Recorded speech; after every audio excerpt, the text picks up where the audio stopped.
నమస్తే, welcome to our channel. ప్రస్తుతం అంతా పొలిటికల్ అనలిస్ట్ డాక్టర్ భరత్రెడ్డి గారు ఉన్నారు. మాట్లాడే ప్రయత్నం చేద్దాం. నమస్తే అండి. నమస్తే. అయితే మనం అందరం చూసాక పల్నాడు పర్యటనలో అయితే జగన్ గారు ఒక కార్కి ఒక సంఘటన అయితే చోటు చేసుకుంది. అయితే ఈ కేసు సంబంధించి జగన్ గారు A2గా ఉన్నారు. అయితే పోలీసులు అయితే వెళ్ళి నోటీసులు అయితే ఇవ్వడం జరిగింది. ఎట్లా చూస్తారు దీన్ని? మామూలుగా పోలీసులు వాళ్ళ రూల్స్ ప్రకారం వెళ్తూ ఉంటారు. ఏదైనా యాక్సిడెంట్ జరిగినప్పుడు డ్రైవర్ని అదుపులోకి తీసుకోవడం, కార్ని సీజ్ చేయడం, ఆ ఓనర్కి సంబంధించి నోటీసులు ఇవ్వడం, ఆ ప్రాసెస్ ప్రకారం వెళ్తుంటుంది. ఆ ప్రాసెస్లో భాగంగా వాళ్ళకు ఇన్వాల్వ్మెంట్ ఉందా లేదా అని నెక్స్ట్ FIR నమోదు చేసేటప్పుడు చూస్తుంటారు. కాబట్టి ఈ నోటీసులకు సంబంధించిన విషయంలో వైసీపీ పార్టీ కొంత అంటే కూటమి ప్రభుత్వాన్ని బ్లేమ్ చేసే విధంగానో, లేదంటే పూర్తిగా శాంతి భద్రత అదుపులే లేవు, కక్ష సాధింపు చర్య ఉంది అనే చెప్పే విషయంలో వాళ్ళు ప్రయత్నాలు చేస్తున్నారు. యాక్చువల్గా మనం ఇక్కడ చూడాల్సింది ఏంటంటే, తను ఒక పర్యటనలకు వెళ్ళడం జరిగింది. ఆ పర్యటన సందర్భంగా తన పార్టీకి సంబంధించిన కార్యకర్తనే రావడం జరిగింది. వచ్చిన సందర్భంలో తన పార్టీకి సంబంధించిన కార్యకర్తనే ఆ కారు కింద పడి చనిపోవడం జరిగింది. మొదట్లో ఏ కారు కింద పడ్డాడు అనే దాని మీద కొంత సస్పెన్స్ ఉండే. దాని తర్వాత CC ఫుటేజ్ ఆధారంగా జగన్మోహన్ రెడ్డి ప్రయాణిస్తున్న కారులోనే కారు కింద పడి అది కొంత దూరం లాక్కెళ్ళింది అనేది ఆ CC ఫుటేజ్ ఆధారంగా పోలీసులు దర్యాప్తును ప్రారంభించడం జరిగింది. వైసీపీ వాళ్ళు చెప్తున్నారంటే దీని ద్వారా ఇంటెలిజెన్స్ దీని ద్వారా దాన్ని క్రియేట్ చేశారో అది ఒరిజినల్ కాదని ప్రయత్నం చేస్తున్నారు. కానీ మామూలుగా CC ఫుటేజ్ ఆధారంగానే పోలీసులు ఎంక్వైరీ చేస్తుంటారు. సరే, అది ఏ విధంగా జరిగిందనేది పక్కన పెడితే వాళ్ళకి సంబంధించిన ఒక కార్యకర్త అయితే చనిపోవడం జరిగింది. దాని గురించి వైసీపీ మాట్లాడడం లేదు. ఎంతసేపు ప్రభుత్వాన్ని బ్లేమ్ చేయాలి, ప్రభుత్వం మమ్మల్ని కక్ష సాధింపు చర్యలు చేస్తుంది, జగన్ ప్రజాదరణ వస్తుంటే చూడట్లేదని చెప్పే ప్రయత్నం చేస్తున్నారు. కానీ అదే మా కోసం వచ్చిన కార్యకర్త, మా మీటింగ్కి వచ్చిన కార్యకర్త, జగన్మోహన్ రెడ్డిని వచ్చి కలవడానికి వచ్చిన కార్యకర్త, జగన్మోహన్ రెడ్డిని షేకండ్ ఇవ్వడానికి వచ్చిన కార్యకర్త చనిపోయాడు. ఆ కార్యకర్త విషయంలో ఏ విధంగా స్పందించాలని చెప్పి ఇప్పుడు కారు సీజ్ చేశారు. కారు సీజ్ చేస్తే ఆ ఫైన్ కట్టించో ఏదో మొత్తానికి కారుని రిలీజ్ చేస్తారు. కానీ చనిపోయిన కార్యకర్తను తీసుకురాలేదు కదా. అతనేమో టీడీపీ కార్యకర్త కాదు కదా. నీకోసం నీ మీద అభిమానంతో వచ్చిన కార్యకర్త అన్న ఆ యాంగిల్లో వైసీపీ ఆలోచించట్లేదు. ఎంతసేపు ఏం ఆలోచిస్తుందంటే ప్రభుత్వాన్ని ఏ విధంగా బ్లేమ్ చేయాలి, ప్రభుత్వం ఇక్కడ విఫలమైంది శాంతి భద్రతల విషయంలో, మాకు సెక్యూరిటీ కల్పించలేదు, జెడ్ కేటగిరీ లేదు, పోలీసులు సరిగ్గా వివరించలేదు అంటే ఈ విధంగా హైలైట్ చేసుకునే ప్రయత్నం చేస్తున్నారు. కానీ అక్కడ మరణించిన వ్యక్తి గురించి మాట్లాడట్లేదు అనేది ఇక్కడ ప్రధానంగా అంశం. ఇక పోలీసులకు సంబంధించిన కేసులు, పోలీసుల దర్యాప్తు అనేది వాళ్ళు ఏ విధంగా వాళ్ళ దర్యాప్తు ప్రారంభిస్తారో ఆ విధంగా ప్రారంభిస్తారు. కాబట్టి ఇప్పుడు వాళ్ళకి సహకరించాల్సిన అవసరం. జగన్మోహన్ రెడ్డి కూడా నోటీసులు ఇస్తే దానికి సమాధానం చెప్పాలి, ఒక సంబంధం లేదు అని చెప్పే ప్రయత్నం ఎలాగో చేస్తున్నారు. ఆ విధంగానే వెళ్ళాలి. ఎట్లాగో డ్రైవర్ మీద కేసు నమోదైద్ది, మామూలుగా వాహనం సీజ్ అయింది, అది మామూలు ప్రాసెసే. కాబట్టి దీన్ని పెద్ద రాద్ధాంతం చేయడానికి వైసీపీ చేస్తున్న ప్రయత్నాన్ని మనం చూసినట్టయితే గత 2 నెలల నుంచి మనం చూసుకున్నట్టయితే ఏ పర్యటన అయినా ఒక వివాదంగా ఉండే విధంగా వాళ్ళు ప్లాన్ చేసుకుంటున్నట్టుగా కనిపిస్తుంది. ఎందుకంటే వివాదం లేకపోతే చర్చనీయాంశం కాదు, చర్చల్లో ఉండదు. పార్టీ కార్యకర్తలు చేజారిపోతున్న సందర్భంగా ఇటీవల గుంటూరు పర్యటన సందర్భంగా కూడా పుష్పకు సంబంధించిన డైలాగు కొద్ది రోజులు అలచేలు అవ్వడం జరిగింది. రప్ప అని చెప్పడం జరిగింది. టీడీపీ వాళ్ళను నరికితే తప్పేంటని జగన్మోహన్ రెడ్డి వ్యాఖ్యానించడం జరిగింది. అదొక 2-3 రోజులు వార్తల్లో ఉండడం జరిగింది. దాని మీద సరే ప్రతి విమర్శలు వచ్చినప్పటికీ వాళ్ళ క్యాడర్లో కొంత జోష్ వచ్చిందా రాలేదా అని తర్వాత తెలిస్తే కానీ అదొక ప్రయత్నం అయితే చేయడం జరిగింది. ఇప్పుడు మరొకసారి కార్యకర్త చనిపోవడం ద్వారా ఇప్పుడు తను వెళ్తున్నది ఏంది, గతంలో ఎప్పుడో సంవత్సరం క్రితం సరిపోయిన కార్యకర్తను పరామర్శించడానికి మొన్న పర్యటన చేయడం జరిగింది.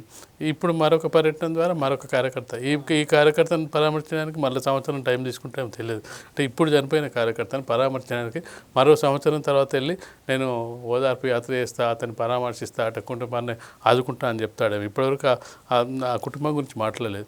కాబట్టి ఖచ్చితంగా జగన్మోహన్ రెడ్డి రాజకీయ పర్యటన చేస్తారు. రాజకీయ పర్యటన చేయడం తప్పులేదు, కానీ దాన్ని ఏదో విధంగా వివాదమై లబ్ధి చేకూరాలనే ప్రయత్నం చేస్తున్నారు. సేమ్ టైం కూటమి ప్రభుత్వం విఫలమైంది. కూటమి ప్రభుత్వం శాంతి భద్రతను కాపాడట్లేదు, నాకు వస్తున్న ఆదరణ చూసి కుట్రలు పడుతుంది, నాకు పర్మిషన్స్ ఇవ్వట్లేదు అని చెప్పే ప్రయత్నంలో భాగంగానే ఇవన్నీ క్రియేట్ చేస్తున్నట్టుగా కనిపిస్తుంది. అయితే A2గా ఉన్న జగన్మోహన్ రెడ్డి గారికి పోలీసులు నోటీసులు ఇవ్వాలి. అయితే ఇంటికెళ్ళి జగన్ గారి స్వయాన్ని ఇంటికెళ్ళి ఇవ్వాల్సింది కదా, కానీ ఎందుకు తాడేపల్లి క్యాంప్ ఆఫీస్కి వెళ్ళి ఇవ్వడం జరిగింది?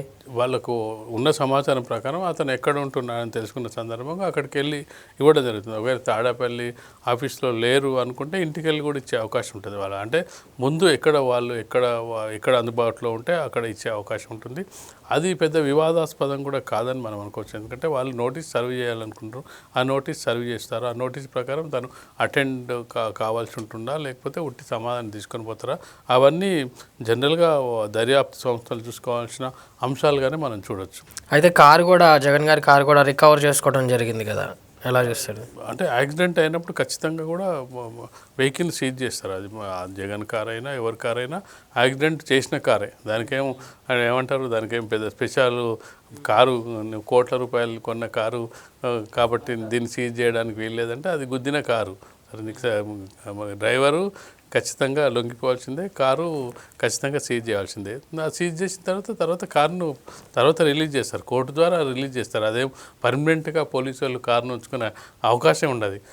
దాని వివరాలు సేకరించి దాని ఫొటోస్ తీసుకొని ఏ విధంగా అయిందని దర్యాప్తు చేసిన తర్వాత కోర్టు ద్వారా ఫైన్ కడతారు, దాని ద్వారా దాన్ని రిలీజ్ చేస్తారు.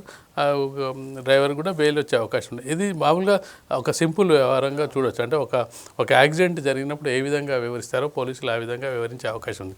కానీ దీన్ని రాజకీయంగా వాడుకోవడానికి ప్రయత్నిస్తున్న సందర్భంలోనే ఇక్కడ సమస్య వస్తుంది. రాజకీయంగా చనిపోయిన కార్యకర్తను చూసుకోకుండా దీన్ని రాజకీయంగా మనకు ఏ విధంగా బెనిఫిట్ అవుతుంది. ఎందుకంటే ఇటీవలి కాలంలో నాయకులందరూ కూడా చేజారిపోతున్నారు, వైసీపీ నాయకులందరూ చేజారిపోతున్నారు. వాళ్ళు పార్టీలో ఉండే పరిస్థితి లేదు. ఉన్నవాళ్ళు జగన్మోహన్ రెడ్డికి చాలా అత్యంత సన్నిహితంగా తనతో కేసుల్లో ఇరుక్కున్న వాళ్ళు, లేకపోతే అక్రమాలతో ఉన్న వాళ్ళు ఉంటున్నారు. మిగతా వాళ్ళందరూ వెళ్ళిపోతున్నారు. ఒకవైపు పార్టీ నాయకులు వెళ్తున్న సందర్భంగా కార్యకర్తలకు దిక్కుతోచని పరిస్థితి ఉంటుంది. కార్యకర్తలు ఒక నాయకులు లేకపోతే కార్యకర్తలు ఉండాలన్నా లేదా అని పరిస్థితి కనిపిస్తుంటాయి. ఇలాంటి సందర్భంలో అంటే పార్టీ అధ్యక్షునిగా ఏం చేయాలంటే కార్యకర్తలు ఉత్సాహాలు నింపాలి, ఏదో ఒక పర్యటన చేసి వాళ్ళు తనతో ఉండేటట్టు చూసుకోవాలి అన్న సందర్భంగా ఈ పర్యటన చేస్తున్నారు. వాటి ద్వారా లబ్ధి పొందడానికే ప్రయత్నిస్తున్నారు. ఆ లబ్ధిలో భాగంగానే చిన్న సంఘటన లేకపోయినా వీటిని క్రియేట్ చేసైనా సరే ఏదో ఒక వివాదం సృష్టిస్తున్నట్టుగా మనకు కనిపిస్తుంది.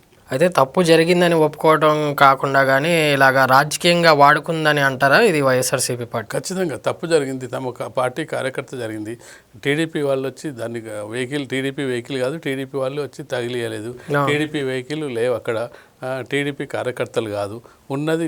జగన్మోహన్ రెడ్డికి సంబంధించిన నాయకులు, జగన్మోహన్ రెడ్డికి సంబంధించిన కార్యకర్తలు, చనిపోయిన కార్యకర్త, జగన్మోహన్ రెడ్డికి సంబంధించిన అభిమానం కార్యకర్త, మొత్తం వైసీపీతో నిండిపోయింది. చనిపోయింది కూడా వాళ్ళ కార్యకర్తే.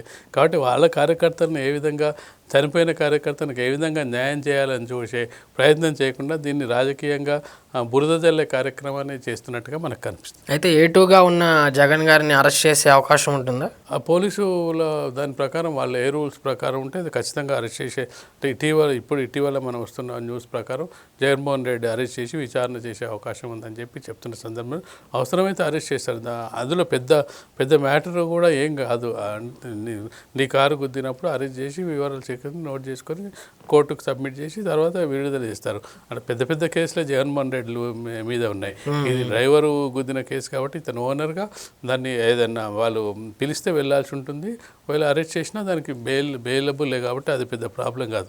ఎందుకంటే సిబిఐ కేసులు, మన ఇవే పెద్ద కేసులు గతంలో 11 నెలలు జైల్లో ఉన్న సందర్భాన్ని మనం చూసుకుంటే ఇది పెద్ద కేసు ఏం కాదు. కానీ మొత్తానికి ఏంటంటే ఇది రాజకీయంగా లబ్ధి పొందడానికి ప్రయత్నం చేస్తున్నట్టుగా కనిపిస్తుంది. ఓకే అండి, థ్యాంక్ యూ వెరీ మచ్.